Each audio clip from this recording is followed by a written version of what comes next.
नमस्कार दोस्तों, स्वागत है आपका आयु पाठशाला में। Jharkhand combined civil service examination की नोटिफिकेशन आउट हो चुका है। कब होगा एग्जाम, कितने पदों पर भर्ती होनी है, क्या है इसका प्रोसेस, आइए जानते हैं इस वीडियो में।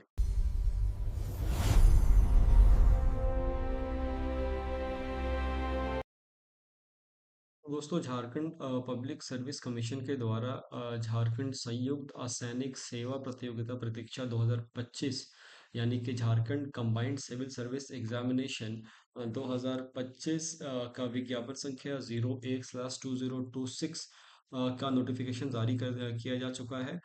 जिसके अंतर्गत जो है डिफरेंट पोस्ट हैं, जैसे कि डिप्टी कलेक्टर यानी कि उप समहर्ता। उसके बाद है आपका deputy superintendent of police DSP, district coordinator. उसके बाद है हमारा state tax officer, assistant registrar, assistant director और दूसरी जो एडमिनिस्ट्रेटिव पोस्ट है। सभी को मिलाकर टोटल 103 वैकेंसीज आई है। हालांकि वैकेंसीज की संख्या जो है वो थोड़ी कम ज़रूर है, लेकिन ये बात भी है कि आने वाले टाइम पे जैसे ही जेपीएससी जो है वो जेसीसीई यानी कि Jharkhand combined civil service examination को स्ट्रीमलाइन करती है, तो इसमें और संख्या ऐड होने की आशंका जताई जा रही है। तो इसमें देखेंगे कि जनरल यानी ओपन कैटेगरी के अंदर केवल 50 सीट है, और ओवरऑल जो है वो टोटल वैकेंसीज 103 है। अब बहुत सारे स्टूडेंट्स जो हैं इस वजह से भी फॉर्म भरने से थोड़ा कतराएंगे, क्योंकि वैकेंसीज की संख्या थोड़ी कम है। लेकिन आपको फॉर्म ज़रूर भरना है और इस एग्ज़ाम में ज़रूर बैठ करके इस एग्ज़ाम को ज़रूर देना है। संख्या कम होने की वजह से हो सकता है कट ऑफ का थोड़ा सा मामला ऊपर जाए। तो तैयारी पूरी तरीके से करनी है।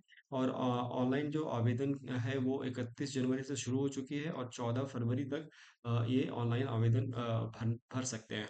ऑनलाइन आवेदन भरने के बाद जो फीस है, एग्जामिनेशन की फीस, वो ऑनलाइन भुगतान करने की अंतिम तिथि जो है वो 16 फरवरी शाम 5 बजे तक है। एग्जाम की डेट जो अभी ऑफिशियल नोटिफिकेशन नहीं आया है, उसके एग्जाम की डेट डिस्कस करने से पहले जो इसमें दूसरी बातें बताई गई हैं, जैसे कि वेतन मान जो है वो लगभग पदों के लिए जो है वो 5400 ग्रेड पे पर है। एक्सेप्ट दो पद जो है जो प्रोबेशन पदाधिकारी और सहायक निदेशक, इन दोनों के लिए 4800 ग्रेड पे पर इनकी भर्ती होने वाली है। एज की सीमा जो है वो 35 ईयर्स फॉर अनरिजर्व कैटेगरी से रखी गई है, और बाकी फॉर मिनिमम एज 21 ईयर्स। और बाकी कैटेगरी वाइज जो है वो ईबीसी यानी कि एक्सट्रीमली बैकवर्ड क्लासेस के लिए 37 years, female unreserved extremely backward classes के लिए 38 year, schedule caste schedule tribe के लिए 40 ईयर्स और ईडब्ल्यूएस के लिए 35 ईयर्स। और जो पीडब्ल्यूडी है, मतलब कि पर्सन विथ बेंचमार्क डिसेबिलिटी, उनके लिए 10 साल रिस्पेक्टिव कैटेगरी के अंदर और रिलैक्सेशन दिया गया है। एक्स सर्विसमैन के लिए भी यहाँ पर 5 साल का एज में रिलैक्सेशन दिया गया है। ठीक है। जेपीएससी के द्वारा इस नोटिफिकेशन में जो हम लोगों को पता ही है कि जो सिलेबस है वो काफ़ी डिटेल्ड सिलेबस दिया जाता है। Exam as usual combined civil service की प्रीलिम एग्जामिनेशन होगी, और उसके बाद जो लोग इसमें क्वालिफाई करेंगे उनको मेन एग्जामिनेशन के लिए कॉल किया जाएगा। तो प्रीलिम्स और मेन एग्जामिनेशन का जो सिलेबस है वो भी दिया गया है। फिलहाल हम डिस्कस करते हैं कि प्रीलिम्स का क्या सिलेबस होने वाला है, और एग्जामिनेशन जो है वो दो कंपलसरी पेपर्स होंगे। एक पेपर जो होगा वो आपका जनरल स्टडी 1 होगा और दूसरा जनरल स्टडी 2 होगा। यहाँ पर कोई ऑप्शनल पेपर नहीं होता है जेपीएससी के अंदर में, और यहाँ पर जो जीएस 1 होता है, ये एक्चुअली जो जनरल स्टडीज हैं जो कि आपके यूपीएससी के अंदर जीएस पेपर 1 2 3 होते हैं वो होता है। और जीएस 2 जो होता है ये डेडिकेटेड टू झारखंड स्टेट के बारे में होता है। तो इसका डिटेल सिलेबस भी नीचे दिया गया है, वो हम देखेंगे। जीएस पेपर 1 के अंदर हिस्ट्री ऑफ इंडिया, और इसके अंदर से आपको 15 क्वेश्चंस आएंगे। पांच पांच question ancient India, medieval India और मॉडर्न इंडिया से टोटल 15 क्वेश्चंस आएंगे। ये सारा डिटेल दिया गया है। ये एक अच्छी बात है जेपीएससी के अंदर कि एग्जाम भले ही ये रेगुलर इंटरवल में ना कराते हो, लेकिन इनका जो सिलेबस है वो डेडिकेटेड कितने क्वेश्चंस किस टॉपिक से पूछते हैं वो यहाँ पर वो पहले ही डिक्लेयर कर देते हैं। तो ज्योग्राफी ऑफ इंडिया से आप देखेंगे कि हर बार 10 क्वेश्चन पूछे जाते हैं और इस 10 क्वेश्चन का फर्दर ब्रेकअप है कि general geography 3 questions, physical geography 3 questions, economic geography से 2 क्वेश्चन और social and demographic geography geography से 2 question. Indian polity and governance से इनके 10 क्वेश्चंस होते हैं। इकोनॉमिक एंड सस्टेनेबल डेवलपमेंट इससे 10 क्वेश्चंस, साइंस एंड टेक्नोलॉजी के 15 questions, Jharkhand specific general awareness of its history, society, cultural and heritage. ये वाला जो पोर्शन है ये काफी इंपॉर्टेंट हो जाता है क्योंकि ये ओवरलैपिंग पोर्शन है with respect to when we talk about GS paper 2।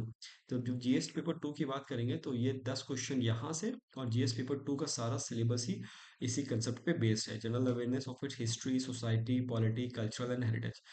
15 question current affairs पे हैं और उसके बाद 15 क्वेश्चन जो है वो जनरल क्वेश्चंस होंगे।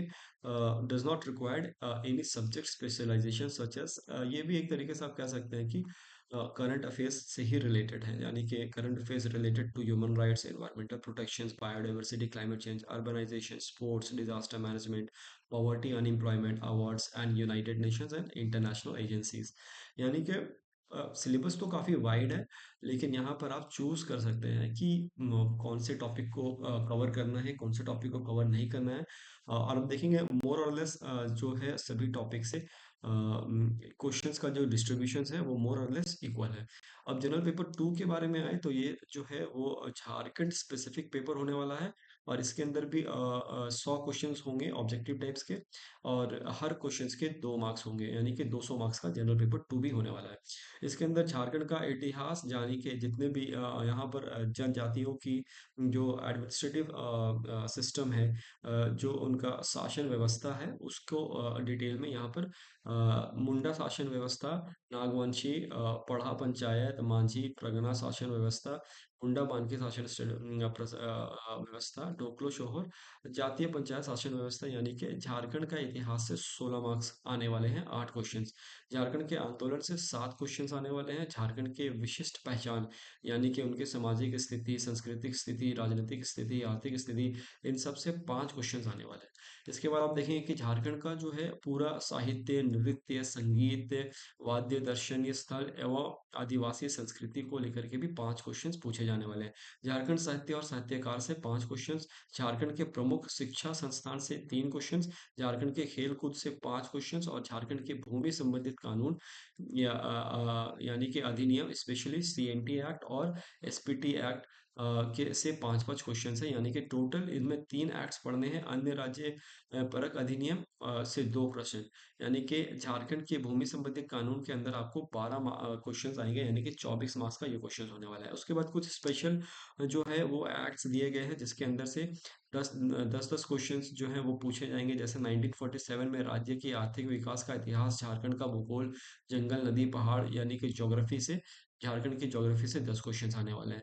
झारखंड का इंडस्ट्रियल नीति, यानी कि औद्योगिक औद्योगिक औद्योगिक नीति, विस्थापन कब इस्टेब्लिशमेंट हुआ उसका ईयर वाले क्वेश्चंस बहुत आते हैं। पुनर्निवास नीति एवं अन्य नीतियों का 6 प्रश्न आने वाले हैं। झारखंड के प्रमुख उद्योग के नाम और स्थान तथा औद्योगिक विकास से 5 क्वेश्चन, झारखंड के प्रमुख योजनाएं उप योजनाएं से 5 क्वेश्चन, झारखंड के जंगल प्रबंधन एवं जीव जंतु संरक्षण कार्य में 5 क्वेश्चंस। उसके बाद झारखंड के क्लाइमेट से भी, क्लाइमेट चेंज के ऊपर, यानी कि मिटिगेशन अडेप्टेशन वाले संबंध से भी 7 क्वेश्चंस आने वाले हैं। झारखंड के आपदा प्रबंधन, डिजास्टर मैनेजमेंट में 5 क्वेश्चंस है और झारखंड के संबंधित विधि, तथ्य एवं समस्यायिक घटना, यानी कि सोशल इश्यूज के ऊपर भी 7 क्वेश्चंस होने वाले हैं। तो ये तो कंप्लीट ब्रेकडाउन हो गया झारखंड के प्रीलिम्स एग्जामिनेशन का। और यहाँ पर जो आप टॉपिक सेलेक्ट कर सकते हैं, कौन कौन से टॉपिक आपको यहाँ पर पढ़ना है, कौन कौन से टॉपिक छोड़ना है, यहाँ से आप सेलेक्ट कर सकते हैं। तो ये झारखंड का जो सीएनटी एक्ट वगैरह हो गया और 1947 से, सॉरी, झारखंड की औद्योगिक नीति, ये आपका इम्पोर्टेंट टॉपिक बन जाता है प्रीलिम्स के एग्जामिनेशन पॉइंट ऑफ व्यू से। तो इसके बाद मेंस का भी डिस्क्रिप्टिव सिलेबस यहाँ पर दिया गया है, लेकिन बात करते हैं कि एग्जामिनेशन कब होने वाला है। तो देखो, झारखंड पब्लिक सर्विस कमीशन के द्वारा अभी ऑफिशियल एग्जामिनेशन का कोई डेट इस विज्ञापन संख्या के अगेंस्ट पे नहीं बताया गया है। हालांकि ये बताया गया है कि 16 फरवरी तक जो है इसका जो है फॉर्म भरने की प्रक्रिया को पूरा किया जाएगा। इसके बाद कुछ दिन और दिया जाएगा, जो एप्लीकेशंस में कुछ एडिटिंग वगैरह होती है उसके लिए भी कुछ टाइम दिया जाएगा। और उसके बाद जब एप्लीकेशन फाइनल हो जाएगा तो कितना एप्लीकेशंस फिल होता है उसके ऊपर से फिर एडमिट कार्ड रिलीज किया जाएगा और फिर जगहों का चयन किया जाएगा। बहुत सारा काम है। वो ये सब करने में लगभग ऑलमोस्ट 15-20 दिन या महीना भर का भी समय लग सकता है। लेकिन जेपीएससी के द्वारा जो एग्जामिनेशन कैलेंडर जो दिया गया है उस कैलेंडर के अंतर्गत ये बताया गया है कि जेपीएससी प्रीलिम्स का जो एग्जाम है वो 8 मार्च, ये आपको देख सकते हैं झारखंड के जो एग्जामिनेशन कैलेंडर है उसके अंदर बताया गया कि 8 मार्च 2026 को जेपीएससी का प्रीलिम्स यानी कि कंबाइंड सिविल सर्विस का प्रीलिम्स की एग्जामिनेशन रखी जाएगी। और मेंस के बारे में भी अभी इन्होंने उसी कैलेंडर में निर्धारित किया है कि मेंस के जो एग्जाम होगा वो 2, 3 और 4 मई 2026 को होगा।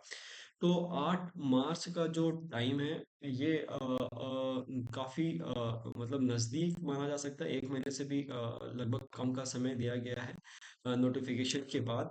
लेकिन ये समय में क्या जेपीएससी एग्जाम करा पाएगा या नहीं, ये एक बड़ा सवाल है। यहाँ पर देखा जाए तो ये तिथि थोड़ी पीछे घसकनी चाहिए। 8 मार्च से अनुमान लगाया जा रहा है कि 20 से 25 मार्च के बीच में या लास्ट वीक ऑफ मार्च में एग्जाम का होना संभव हो सकता है।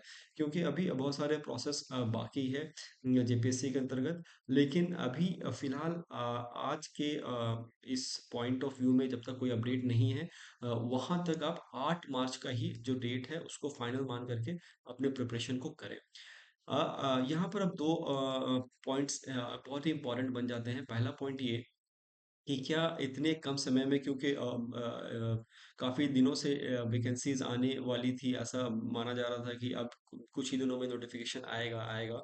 लेकिन कुछ एग्जैक्ट डेट नहीं पता था जिसकी वजह से जो बहुत सारे छात्र छात्राएं जो है उनको एक सटीक एम नहीं मिल रहा था कि किस तरीके से चीज़ों को रिवाइज करना है, किस तरीके से चीज़ों को एक फिनिशिंग लाइन तक पहुंचाना है।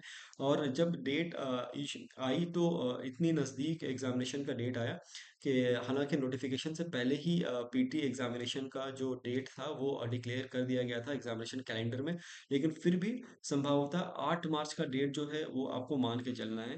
हालांकि बहुत ज़्यादा हाई चांसेस है कि ये शिफ्ट हो जाएगी मार्च के एंड वीक तक, या उससे भी आगे जा सकती है ये डेट। लेकिन 8 मार्च का ही डेट माने तो बहुत सारे लोगों को ऐसा लग सकता है कि इतना जल्दी एग्जाम अगर हुआ तो तैयारी पूरी तरीके से रिवीजन वगैरह नहीं हो पाएगा। तो मैं आपको बताना चाहता हूँ यहाँ पर भी कि आप लोगों ने बहुत पहले, बहुत सारे लोगों ने एक एग्जाम था प्रोजेक्ट मैनेजर का जो आप लोगों ने फॉर्म भरा होगा।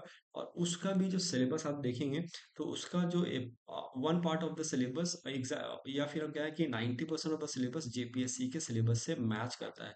तैयारी आप स्टार्ट कर दीजिए। अगर आपका 8 मार्च को एग्जाम होता है और वहां तक आपकी तैयारी पूरी नहीं भी होती है, मान लो रिवीजन कंप्लीट नहीं भी होता है या कुछ टॉपिक्स बच भी जाते हैं, तो ये तैयारी आपकी वेस्ट नहीं होगी बल्कि ये आपका काम आने वाला है अप्रैल के महीने के लास्ट वीक में जो एग्जाम होने वाला है प्रोजेक्ट मैनेजर का। चलिए मैं दिखाता हूँ आपको प्रोजेक्ट मैनेजर का जो संभावित तिथि दी गई है एग्जामिनेशन कंडक्ट कराने का। वो है आपका यहाँ पर दिया गया है 18 और 19 अप्रैल 2026 को। और उसके बाद 25 और 26 अप्रैल को फैक्ट्री इंस्पेक्टर यानी कि इंस्पेक्टर ऑफ फैक्ट्री की भी एग्जामिनेशन की संभावित तिथि दी गई है। यानी कि 2 दिन का ये रिटर्न एग्जामिनेशन होगा जैसे मेंस की एग्जामिनेशन होती है उस तरीके से। और इसका जो आप सिलेबस देखेंगे, देखिए यहाँ पर general awareness of Jharkhand, Indian polity, Indian history, Indian geography and culture, Indian economic, current affairs of Jharkhand, state and national and international importance, reasoning, environment and climate change, ये सारा का सारा जो पोर्शन है वो जेपीएससी के कंबाइंड सिविल सर्विस एग्जामिनेशन के syllabus से मैच करता है। उसके बाद जो दूसरी औद्योगिक विकास है वहां पर देखिए औद्योगिक नीति, औद्योगिक इकाइयों की स्थापना की प्रतिक्रिया, बैंकिंग अर्थव्यवस्था की प्रतिक्रिया, प्रक्रिया, औद्योगिक समस्या एवं इसका निदान, और ऋण उद्योग का पुनर्जीवन और पुनर्वास। तो ये सारे टॉपिक्स में से औद्योगिक नीति, इकाइयों की स्थापना और प्रक्रिया, ये दोनों टॉपिक जो है इस अपने कंबाइंड सिविल सर्विस एग्जामिनेशन के पोर्शन से मैच करता है। उसके बाद यहाँ पर आप देखेंगे तो औद्योगिक विकास ये भी मैच करता है। कंपनी अधिनियम 2013 तो नहीं है, ये एडिशनल पढ़ना पड़ेगा। लेकिन यहाँ पर जो आपका छोटा नागपुर टेनेंसी एक्ट है, संथाल परगना एक्ट है, और दी पंचायत एक्सटेंशन तो शेड्यूल एरिया एक्ट है, और झारखंड पंचायती राज एक्ट है, ये सारा आपका जेपीएससी के सिलेबस से मैच करता है। तो बताने का मकसद ये है कि तैयारी में जुट जाएं आप लोग, और ये ना सोचें कि टाइम कम है तो तैयारी नहीं हो पाएगा, तो फॉर्म नहीं भरते हैं या व्यर्थ जाएगा, ऐसा कुछ नहीं है। जिन लोगों ने प्रोजेक्ट मैनेजर का फॉर्म भरा था, ये सही समय है तैयारी स्टार्ट करने का, क्योंकि यही तैयारी आपको जेपीएससी की combined civil service examination CCE में हेल्प करेगी, और यही तैयारी फिर आपको कंटिन्यू रखनी है आगे प्रोजेक्ट मैनेजर के एग्जाम तक। तो आयु पाठशाला के ऑफिशियल मोबाइल एप्लीकेशन पर भी हमने कोर्स लॉन्च किया है, जहां पर हमने इंडियन पॉलिटी को बहुत ही डिटेल्ड तरीके में मेंस तक का फोकस करके पूरा समझाया है। इंग्लिश माध्यम में सारा का सारा लेक्चर है, तो जो छात्र इंग्लिश में इंडियन पॉलिटी को बेहतर तरीके से समझना चाहते हैं, वो आयु पाठशाला का official mobile application app download कर सकते हैं प्ले स्टोर से, और वहां पर कोर्स को ब्राउज कर सकते हैं। साथ ही साथ हम जेपीएससी के लिए भी एक फास्ट ट्रैक कोर्स लेके आने वाले हैं, लॉन्च करने वाले हैं अपने मोबाइल एप्लीकेशन पे और यूट्यूब पर भी। तो चैनल को सब्सक्राइब करें और जुड़े रहें। जैसे ही डेट की कुछ घोषणा जेपीएससी द्वारा की जाती है, तो हम उसे आप तक ज़रूर अपडेट करेंगे। तो हमारे साथ जुड़े रहें दोस्तों, और जेपीएससी से रिलेटेड वीडियोस भी जो है हम अपने चैनल पे अपडेट करते रहेंगे। इंडियन पॉलिटी का कंप्लीट कोर्स ऑलरेडी अवेलेबल है, हमारा जेपीएससी का जो कोर्स है जो हमारे आयु पाठशाला के प्लेटफॉर्म पर अवेलेबल है, उसके अंदर इंडियन पॉलिटी हमने ऑलरेडी कंप्लीट कर दिया है। काफ़ी दिनों से ये चल रहा है, ये कोर्स चल रहा है, और ऑलमोस्ट इंडियन पॉलिटी के अंदर हमने 55 से 56 लेक्चर्स जो हैं वो कंप्लीट कर रखे हैं। उसके बाद इंडियन इकोनॉमी अभी शुरू होने वाली है, और अभी जो इंडियन इकोनॉमी, क्योंकि संभावित नहीं था कि इतने जल्दी एग्जामिनेशन कराएगी जेपीएससी, और अभी भी ऐसा संभावित लग नहीं रहा है कि जेपीएससी इतनी जल्दी एग्जाम करा लेगी। तो इंडियन पॉलिटी को हमने काफ़ी विस्तार और डिटेल में समझाया है हर एक पॉइंट। लेकिन इसके बाद से जो भी हम कंटेंट अपलोड करेंगे वो प्रीलिम्स फोकस्ड करेंगे, और अभी नेक्स्ट हम इसमें इंडियन इकोनॉमी और उसके बाद इंडियन हिस्ट्री को कवर करने की कोशिश करेंगे। तो जुड़े रहें हमारे साथ, और हमारा मोबाइल एप्लीकेशंस पे आप कोर्स को देख सकते हैं। Thank you for watching. मिलते हैं अगले वीडियो में।